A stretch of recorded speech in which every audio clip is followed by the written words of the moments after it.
पूज्य गुरुदेव, नागौर जिला सतना मध्य प्रदेश से स्पर्श जैन कह रहे हैं।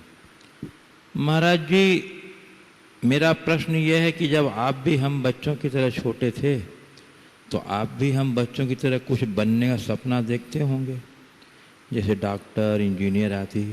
तो महाराज जी, आप क्या बनना चाहते थे? आपका छोटे में क्या सपना था?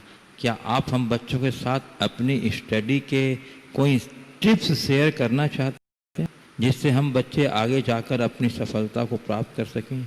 क्या आप भी छोटे में जल्दी उठकर पूजन अभिषेक करते थे? और महाराज जी, आपको वैराग कैसे हो गया और आपका आचार्य श्री का मिलन कैसे हुआ? देखिए, बच्चे ने बहुत अच्छी बात पूछी है। जहाँ तक मेरी बात है, मेरे जीवन में ऐसी कोई बात तो नहीं थी, पर एक बात जरूर थी कि मैंने अपने जीवन में तय कर रखा था कि मुझे सामान्य जीवन नहीं जीना। मुझे इस जीवन में कुछ अलग हटकर करना है। बचपन से मेरे मन में था। मेरी जन्म कुंडली को लोगों ने देखा तो कहा यह घर से भाग जाएगा। कुंडली में लिखा था। अब उन्हें यह नहीं मालूम था कि भाग जाएगा कि जाग जाएगा, पर जन्म कुंडली में जिसने कुंडली बनाई उसने कहा यह घर में नहीं रहेगा, भाग जाएगा।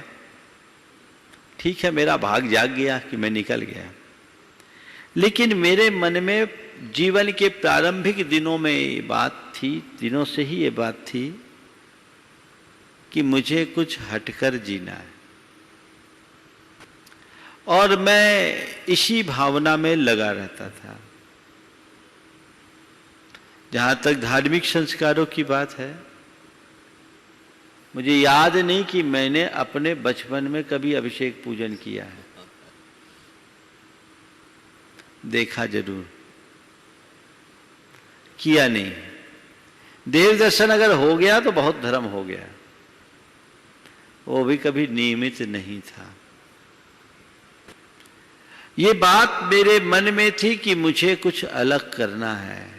क्या करना है ये नहीं है, पर जब गुरुदेव के दर्शन का सौभाग्य मिला,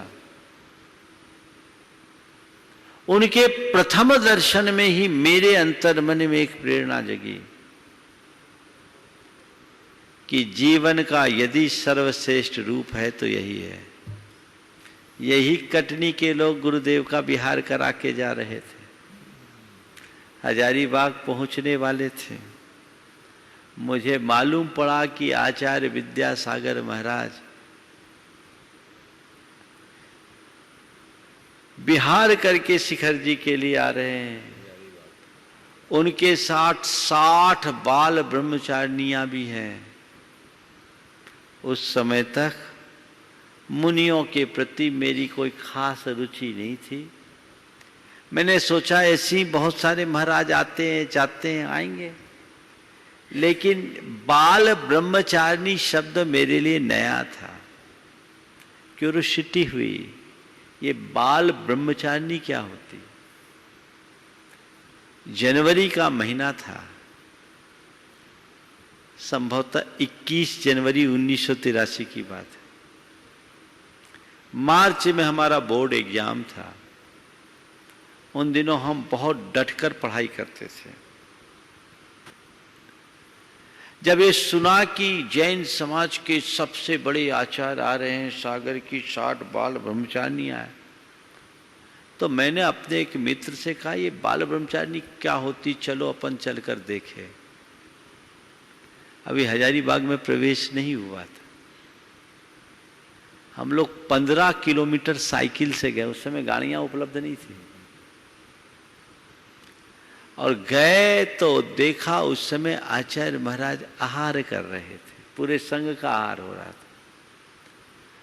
मैं देखा तो देखते ही रह गया, यंत्रवत कीलित हो गया। 16 साल की उम्र थी मेरी उस समय। मेरा ध्यान तब टूटा जब गुरुदेव का आहार हो गया। वो बैठ गए, उनकी जयकार हुई। मैं भूल गया ये बाल ब्रह्मचारिणी अमचारिणी। बोले ये तो कुछ अलग ही है। एक अलग प्रकार का खिंचाव मेरे मन में आया। मन में प्रतिक्रिया आई कि जीवन का श्रेष्ठतम रूप यदि कुछ है तो बस यही है। 3 दिन तक मैं गुरुदेव के चरणों में आगे पीछे बना रहा, कोई पढ़ाई लिखाई नहीं, जबकि उस समय मैं 18 घंटे पढ़ता था, पढ़ाई के अलावा और कोई काम नहीं था। पर 3 दिन साथ रहा, बिहार किया 20 किलोमीटर पहली बार, फिर उसके बाद मैं भूल गया, अपनी पढ़ाई लिखाई में लग गया। गुरुदेव सम्मेद शिखर और ईश्वरी आ गए, गया दूर से दर्शन किया, आ गया। लेकिन एग्जाम के बाद हमारा दुर्ग आना हुआ और चातुर्मास के बाद पीछे से गुरुदेव भी दुर्ग आ गए, छत्तीसगढ़ आए। वहां हमारा बड़ा जीवंत संपर्क हुआ। इस बीच गुरुदेव से मैंने बहुत सारे प्रश्न किए।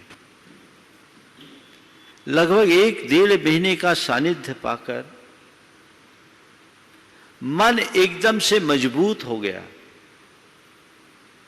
और मैंने एक दिन तय किया कि अगर जीवन में कुछ करना है तो बस गुरु चरणों में अर्पित हो जाओ। और मैंने गुरुदेव से निवेदन किया कि गुरुदेव मैं आपके संग में रहने की अनुमति चाहता हूं। मैंने कोई व्रत नहीं मांगा था। उन्होंने एकदम भेदती निगाह से नीचे से ऊपर तक मुझे देखा।